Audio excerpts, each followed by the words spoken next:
So can you give us an update on like where we're at?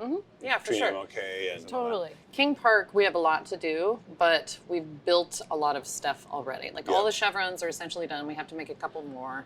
And then it's just filler. Hey. My name is Amanda Browder, and I'm an artist. I call myself a large-scale fabric installation artist. I live in Brooklyn, New York, and I'm doing a project with ArtPrize Project 1. So we've done ArtPrize, the competition, for 10 years. Last year we did the 10th ArtPrize, and the basic concept was really combining three things. One was any space in downtown Grand Rapids could be a venue to host artwork. Any artist from around the world could be an artist. You had to be an adult and you had to make something, but beyond that, it was like open to anyone. And anybody who showed up could help vote on the winner of this enormous cash prize. There's nothing else like it. It's completely different than any other art event on the planet. That to me was really intriguing. We decided it was time to switch things up. And so the ArtPrize competition is shifting to a biennial format. So it'll happen every other year. And we did that to make way for a new format of exhibition that we're going to be doing in the fall for the first time this year, called Project 1. Some of the differences between Project 1 and ArtPrize is in Project 1 years, we're working with just a handful of artists, so 5 this year, versus 1,400 plus artists that participate in competition years and ArtPrize years. So that is different.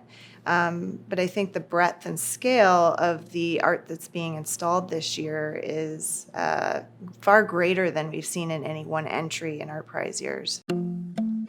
I think the way that we have to get people off the streets into making art is to talk to people and be connected to them, physically. Yeah. I mean, this whole misnomer that we just email people to see if they want to participate is so passive. For us as an institution, there's this incredible growth potential because we can figure out really what's possible in public art now, in temporary public art now, in ways that we're not able to explore within the competition format. Amanda Browder came into our atmosphere through one of the members on our advisory committee. So we have an advisory committee that Kevin Beist, our artistic director, formed of 6 individuals. These are curators that are working internationally and nationally. And we asked them for their list of artists that they would recommend that we talk to after they really understood what we were looking to do in Project 1. Just as a triangle right here. For anyone that meets her is what initially draws them into her. And then for me personally, what connected me with her is she's a female working in a pretty male-dominated world in contemporary art. She is a magnetic individual. She has a way of pulling you into her passion, which is her art and her work, her story and kind of her background is really fascinating.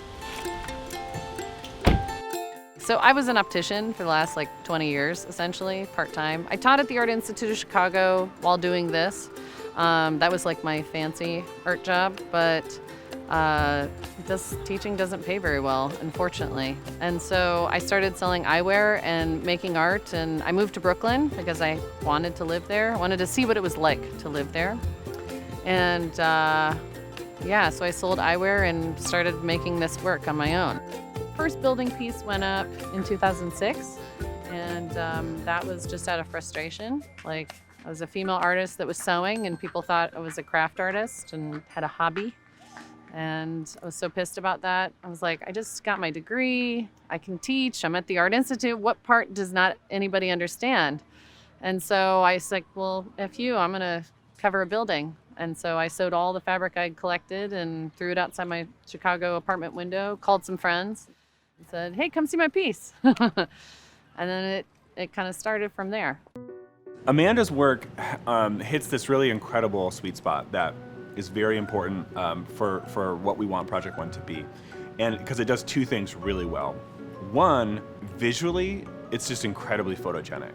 And so there's this thing where people just use Instagram all the time, right?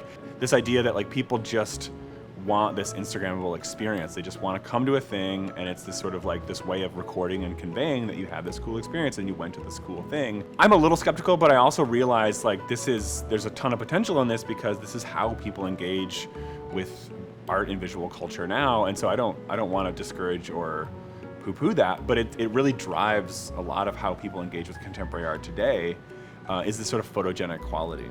However, a lot of the work that like caters to that kind of behavior can be very shallow and just really surface.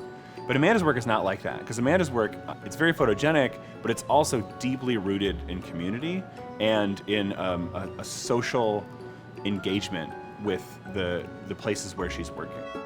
Every time I've done a project, at the end is always like, what? Yeah. And then you get to the end, you're like, oh yeah, we did it. Okay. How did that just happen? Yeah. Okay, just get it together as fast as possible. I mean, and that's what happens. Yeah. Like, so right now, every day is an opportunity to figure out how to shorten the time. We have a lot of faith in her experience and her abilities to get the work done. She's proven that in other places that she cited the work. However, our team, I think has that natural anxiety of wanting to try to make sure we're hitting the benchmarks that we know we need to make, and trying to make sure that we're supporting Amanda in that way so that the work is moving along. I think that's a natural tension that's happening between our team and the artist and the creative and Amanda. But I think at the end of the day, it's all going to come together because we all care deeply about the work.